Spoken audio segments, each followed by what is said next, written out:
할렐루야. 우리 옆에 상에서 합시다. 사랑합니다. 축복합니다. 예, 우리 말씀의 제목을 읽어봅시다. 시작. 참 선한 것. 참 선한 것이 무엇이냐, 그렇게 우리가 묻게 되는데, 참 선한 것을 묻기 전에 인간은 참 선한 것이 있는가, 이렇게 또한 물어봐야 합니다. 인간에게 참 선한 것이 없습니다. 그런데 인간에게 참 선한 것이 없는 줄 다 알고 있습니다. 그 정도는 교회 좀 다니면 다 알죠. 그런데 우리는 자기를 의지합니다. 말씀을 듣고도 누가 판단하냐? 내가 판단합니다. 이걸 들어야 될 말씀이냐, 듣지 말아야 될 말씀이냐, 이건 좀 내하고 나와 이 현실과 맞지 않는구나, 이 말씀은 좀 괜찮구나. 누가 판단하냐? 내가 판단합니다.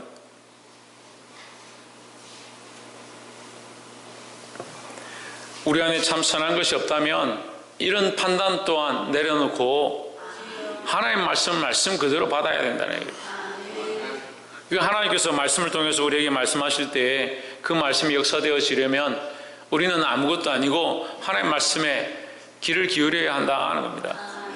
요즘 TV에 유행하는 CF가 있습니다. 한 아이가 나와서 토끼 모자를 쓰고 토끼 모자 귀를 쫑긋쫑긋 세웠다가 내렸다가 하는 그런 CF가 있습니다. 보신 분도 있겠지만, 뭐가 먼저 되느냐, 왜 부부싸움을 하느냐, 왜 자식들이 말을 안 듣느냐, 친구들끼리 왜 다툼이 나느냐, 그런 것들에 대한 부분을 얘기하면서 듣는 것이 먼저다, 들어야 한다, 사회가 들어야 서로의 얘기를 듣고 듣는 것을 하고 난 다음에 말을 해야 다툼이 나지 않는다, 이런 표현들을 합니다.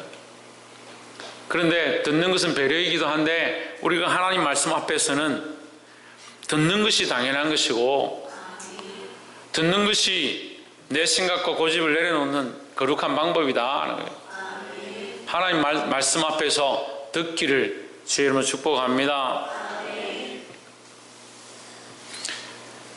6장 6절에 내가 무엇을 가지고 여호와 앞에 나아가며 높으신 하나님께 경배할까? 내가 번제물로 일련된 송아지를 가지고 그 앞에 나아갈까? 했습니다. 자, 미가서는 이스라엘의 범죄함을 하나님께서 경고하시는 말씀 중에 하나입니다. 그런데 하나님께서 경고하시는데 이 6장 6절에 보면 내가 무엇을 가지고 여호와 앞에 나아가며 했으니까, 이것은 하나님의 말씀으로 하나님께서 말씀하시는 것이 아니고 이스라엘이 오히려 백성들이 하나님 앞에 응답하는 부분입니다. 유일하게 하나님께 응답하는 부분이 여기 나와 있습니다. 그래서 이 말씀이 어떻게 보면 굉장히 많은 회자되어지고 많은 사람들이 이 말씀을 가지고 찬양을 부르고, 여러분 이 찬양도 아시죠? 내가 무엇을 가지고 여호와 앞에 나가며 높으신 하나님께 경배할까?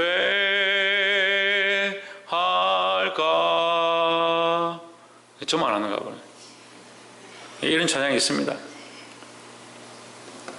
내가 무엇을 가지고 하나님 앞에 나아갈까?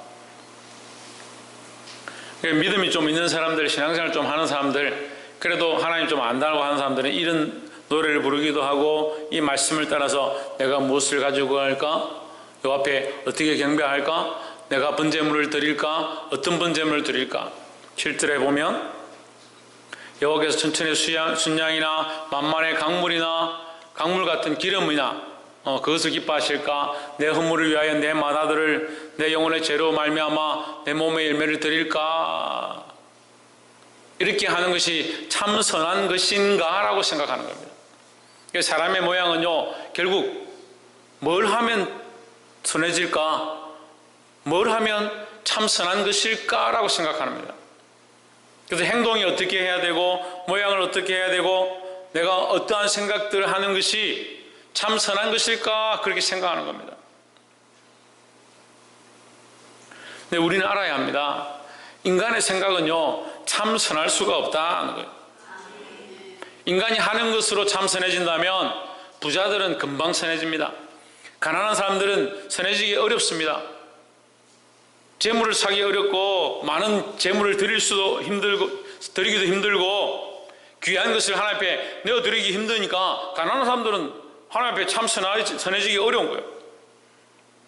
하나님의 기준은 재물에 있지 아니하고요, 사람의 어떠한 노력에 있지 아니하고요, 사람들이 드리는 방법들에 있지 않다는 겁니다. 그런데 지금 이 인자가, 이 사람이 뭘 얘기하느냐, 내가 무엇을 가지고 여호와 앞에 나아갈까?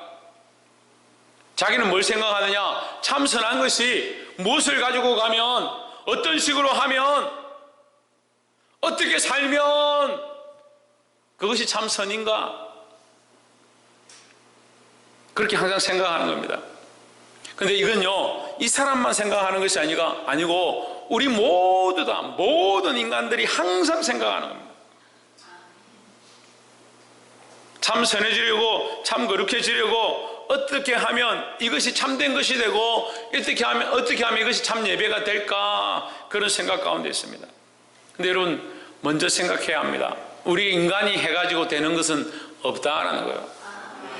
인간 자체 안에 우리의 생각 자체는 원래 썩어 있고, 원래 죄로 물들어 있고, 우리의 어떤 행위로 온전해질 수 없다라는 겁니다. 이것부터 내려놓아야 합니다.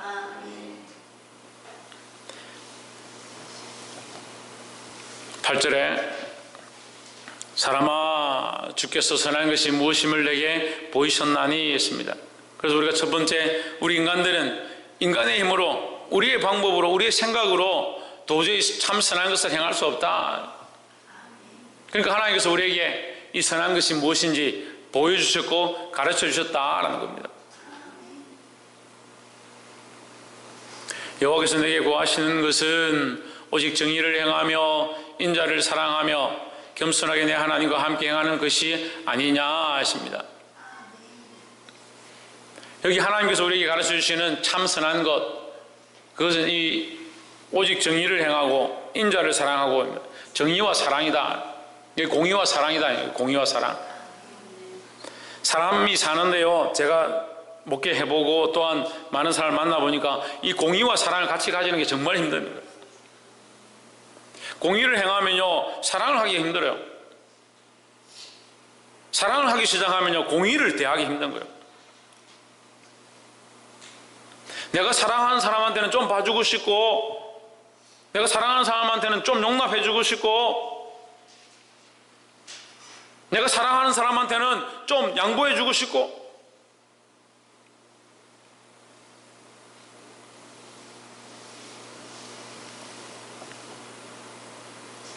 내가 사랑하는 자식이니까 좀 법을 벗어나면 어떠노, 질서를 벗어나면 어떠노, 내가 사랑하고 아끼는 사람이니까 좀 실수할 수도 있지. 그러니까 뭘 행하지 못하냐, 정의와 공의가 흘러가지 못하는 거예요. 교회도 마찬가지입니다. 우리가 서로 사랑하다 보니까 이 큰 사랑 교회는요, 사랑을 크게 안 가르쳐도 되는 것 같아요. 사랑이 너무 많아요. 서로 사랑하다 보니까 뭐가 자꾸 무시되냐, 공의가 무시되는 거예요. 또 때로는요, 공의를 너무 앞세우고 공의대로 막 행하다 보니까 뭘 잊어버리냐, 사랑을 잊어버린 거예요. 이게 하나님 마음인데요, 하나님은 항상 공의와 사랑을 함께 가지고 계신 거예요. 그래서 그리스도의 십자가가요, 하나님 편에서는 그것을 손해보고 그의 아들을 죽이는, 피 흘리는 비참한 광경이지만, 그 그리스도의 십자가가 우리에게는 구원의 기쁨이 되는 거예요. 하나님의 완전한 공의가 그 십자가에서 이루어지는 겁니다. 하지만 우리에게는 그 하나님의 완전한 사랑이 우리가 발견하게 되는 거예요. 그 십자가를 믿고, 그 그리스도를 믿고, 그 그리스도의 십자가의 피 흘림을 믿는데, 왜 우리의 삶에, 우리의 수많은 문제들과 우리 가족과 내 형편에 있는 수많은 것들은 왜 정의와 공의와 사랑으로 행치 않느냐, 자꾸 치우치는 겁니다. 교회가 치우치면요, 교회 역할을 못하는 거예요. 성도가 치우치면요, 치우치는 거 똑바로 하지 못하는 거예요. 하나님 우리에게 이걸 가르치는 거예요. 정의를 행하고 인자를 사랑하고 그것이 뭐냐? 하나님과 함께 하는 것이다. 하나님과 함께 행하는 것이다. 왜요? 정의와 사랑이 하나님의 성품이니까. 우리가 하나님과 함께 하면요, 뭘 행할 수밖에 없다? 정의와 사랑을 똑바로 행할 수밖에 없다는 거죠. 그런 건 아닌 건 아니고, 맞는 건 맞고, 틀린 건 틀린 거고, 옳은 건 옳은 거고.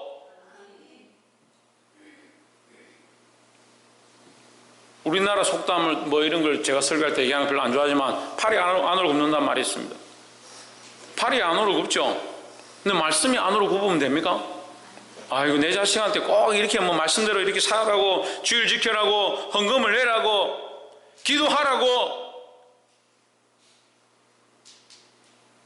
신앙의 모범을 보이라고 꼭 그렇게 가르칠 필요가 있는가? 내가 사랑하는 자식인데. 그런 사람들은 입술에 권세가 없는 거예요. 왜 입술에 권세가 없습니까? 말씀을 똑바로 가르칠 수 없어요. 자기 자식을 안 가르치는데 어떻게 다른 학생들과 다른 아이들과 다른 어린이들을 앉혀놓고 말씀으로 가르치겠습니까? 권세가 안 나타나는 거예요.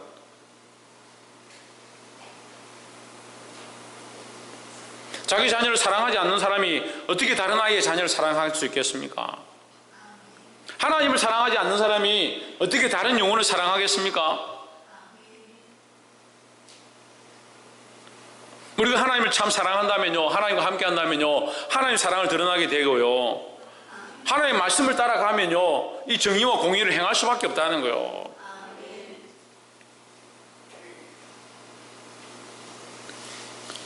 이 공의의 삶이란 우리의 기준이 아닙니다. 철저하게 우리의 기준이 아닙니다. 그러니까 많은 사람들이 저에게 그런 얘기를 하는 거예요. 목사님, 그렇게 보통 사람들은 그렇게 안 합니다. 보통 사람은 그렇게 안 하는데 목사님 왜 그렇게 자꾸 합니까? 나는 보통 사람들에게 기준이 있지 않다. 하나님께 기준이 있다. 보통 사람들에게 초점이 있지 않다. 하나님께 초점이 있다. 하나님이 바라보시는 곳에 내가 바라보고 하나님의 마음이 있는 곳에 나의 마음도 주려고 한다. 그 하나님 딱 빼고 바라보고, 하나님 딱 빼고 초점을 두고, 하나님 딱 빼고 우리의 시각들을 거기 주기 시작하니까 그 사람이 뭘 원할까? 이 아이가 뭘 좋아할까? 하나님 없는 시각들로 자꾸 되어가는 거예요. 그럼 보통 사람이 되는 거죠. 보통 사람처럼 유들유들하게 두리뭉실하게 그렇게 사는 걸, 아, 그런 사람이 참 좋다. 목사님 너무 특이하게 살지 마십시오. 저는 그런 얘기 많이 들었어요. 특이하게 살지 마십시오. 모난들이 정 맞는다고. 그래서 정을 저는 되게 많이 맞았어요. 그래서 많이 깎여 가는가 봐요. 많이 깎여가고 많이 변화되어 가는가 봐요. 여러분들은 좋겠습니다. 변화될 게 별로 없어서.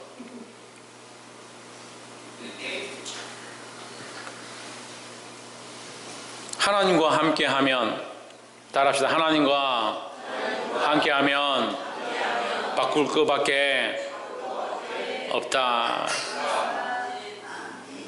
하나님과 함께하면 하나님의 기준에서 공의를 행하고, 하나님과 함께하면 하나님의 기준에서 사랑을 행하는 거예요. 그 하나님 빼고 사랑을 행하는 거 소용이 없어요. 하나님과 함께 이 사랑을 실천하고 하나님의 관점으로 공의를 행하고 이 하나님의 사랑과 공의를 볼 수 있기를 주의 이름으로 축복합니다. 우리가 이 새벽 기도 때마다 말씀을 전하는데 이사야서부터 계속 시작해서 하나님께서 이스라엘 백성에 경고하시고 경고하시고 경고하시고, 예레미야 지나가면서 계속 경고하시고 경고하시고 경고하시고, 심판하겠다고, 북방에서 저 무리들이 내려와서 너희를 칠 것이라고, 예루살렘에 에워살 것이라고, 토성을 쌓고 너희를 다 진멸할 것이라고 계속 말씀하시고, 에스겔서까지 넘어왔는데, 예레미야 에가를 지나서 에스겔까지 넘어왔는데 계속 하나님 그렇게 하시고, 그 말씀을 보면서 하나님 어떻게 이렇게 잔인하게, 어떻게 이 이스라엘 백성이 이렇게 할 수 있느냐, 그런 마음이 드는 반면에 그 이사야서 66장을 지나고 예레미야서를 지나고 예레미야 애가를 지나고 에스겔을 지났는데도 하나님 계속 경고하신, 뭘 하고 계시냐? 끊임없이 기다리고, 끊임없이 말씀하시고, 끊임없이 선지자들을 보내시고, 끊임없이 제사장들을 일으켜서 이 백성들이 돌아오기를 바라고 있는 하나님 마음을 보여주는 겁니다. 하나님의 이 공의를 외치고 계시지만 하나님의 이 사랑의 방법을 놓을 수가 없는 겁니다.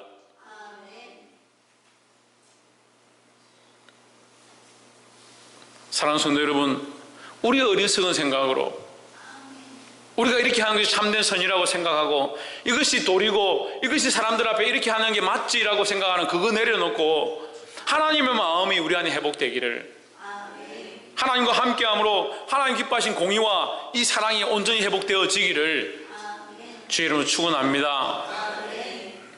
마지막 세 번째로 9절에 여호와께서 성읍을 향하여 외쳐 부르시나니 지혜는 주의 이름을 경외하는 이니라 했습니다.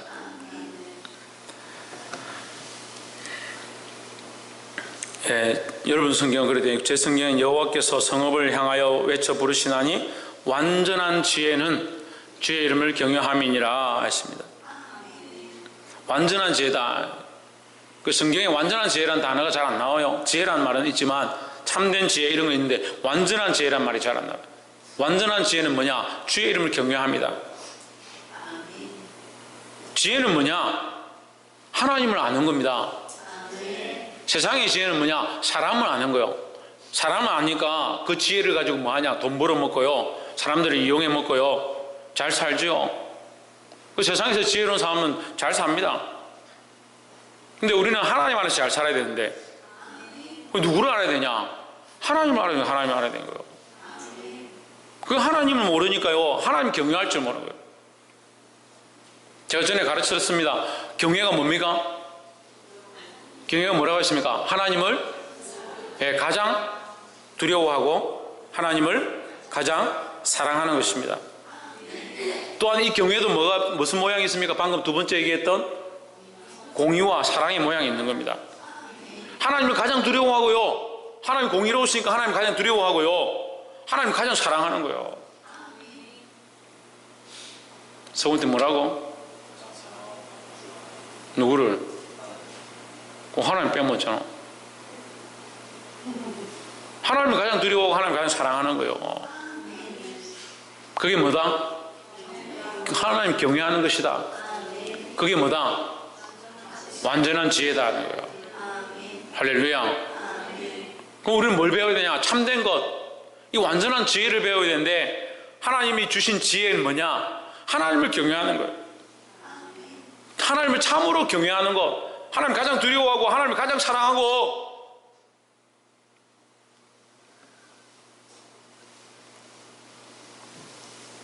물론 요즘 시대는 아이들을 잘 혼내지 않지만, 여러분 애기를 키우는데 애가 말하는다고 이놈이 도저히 안 되겠다 해가 뭐 군밤을 한대 이렇게 했다 합시다. 집을 나가요. 3살 4살 됐는데 집을 짐 싸서 나간다.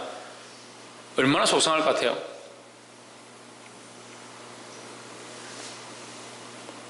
이것이, 이 아이를 혼내는 것이 집을 나가라고 하는 게 아니에요. 이 아이를 고치려고 하는 걸 사랑하는 방법이죠.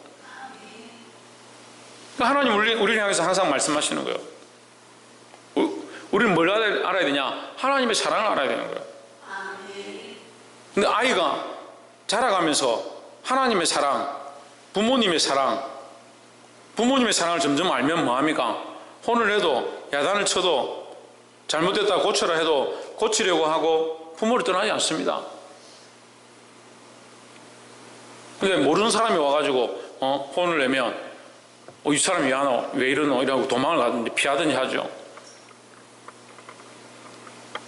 우리가 하나님을 사랑하는 건요, 우리에게 어려움이 닥치고 고난이 닥치고 때로는 하나님의 책망이 있고 때로는 더 심한 심판이 있다 하더라도 우리가 하나님을 떠나지 않는 거예요. 그게 경외의 모양이에요. 그래서 저 뒤에 나와 있죠. 너희는 매가 예비되었나니 했습니다. 우리 쉽게 말하면요, 이제 너희에게 몽둥이가 준비됐다. 저도 자식을 키워보니까요, 한 청소년 지나서 15세 이상 되니까 자기들 마음대로 하요. 그래 매를 들면요, 매를 어디 숨기든지 도망을 가든지 둘 중에 하나라는 거예요. 좀 덩치가 더 커지니까요, 매를 들면요, 매를 뺏어가는 거예요.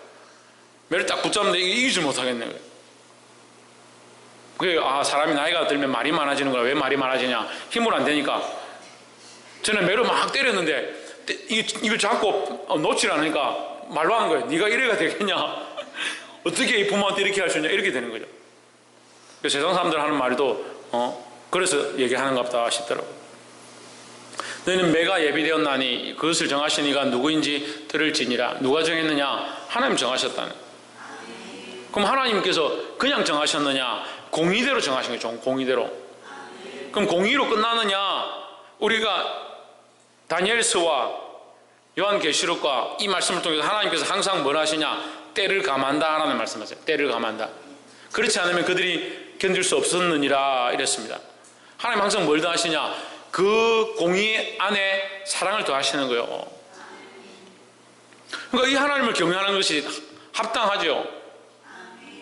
그러니까 우리의 생각들을 바꾸어서 무엇을 가지고 오고 어떤 재물을 드리고 어떠한 방식으로 예배하고 예배 시간에 어떻게 앉아있고 이게 중요한 것이 아니고 우리의 모습이 중요한 것이 아니라 하나님의 마음이 우리 안에 회복되어서 공의와 사랑이 회복되어지고 하나님과 동행하는 삶을 살아야 된다는 겁니다. 특별히 참된 완전한 지혜는 뭐냐? 하나님의 이름을 경외하는 것이다. 하나님을 가장 두려워하고 하나님을 가장 사랑하는 이 지혜가 우리 안에 회복되기를 소망합니다. 오늘 이 말씀을 통해서 하나님께서 우리에게 참선한 것을 일러주셨습니다. 하나님 경외하는 지혜가 회복되어지고 하나님 마음을 아는 지혜가 회복되어져서 공의와 사랑을 가지고 행하고 바른 삶으로 주님 앞에 나아가기를 주의 이름으로 축복합니다. 그리고 이 말씀 다 듣고 나니까 그러면 우리 뭐 예배할 필요도 없고 헌금을 드릴 필요도 없고 그게 뭐 중요하냐? 예배 형식도 중요하지 않고 시간도 중요하지 않고 그렇게 할 필요가 뭐 있냐? 그냥 마음만 드리면 되고 하나님 경외하면 되는구나. 하나님 경외하면 우리의 삶이 당연히 그렇게 하게 되어 있습니다. 하나님을 경외하고 하나님 사랑하면 당연히 이렇게 하게 되어 있습니다. 그러니까 하나님 경외하는 것도 없고 하나님 사랑하는 것도 없고 하나님 공의를 두려워하는 것도 없고 하나님 진리의 말씀 순종하는 것도 없고 이 예배의 형식만 있다면 우리는 그냥 껍데기만 그리스도인인 거예요. 그래서 우리의 마음이 있는 곳에 재물이 있다는 것처럼 우리의 마음을 가지고 오늘 이곳에 와 있고 우리의 마음과 생각들을 다해서 하나님을 만날 수 있는 그 하나님 앞에 경외하고 예배할 수 있는 저와 여러분 되시기를 주의 이름으로 축원합니다. 기도하겠습니다.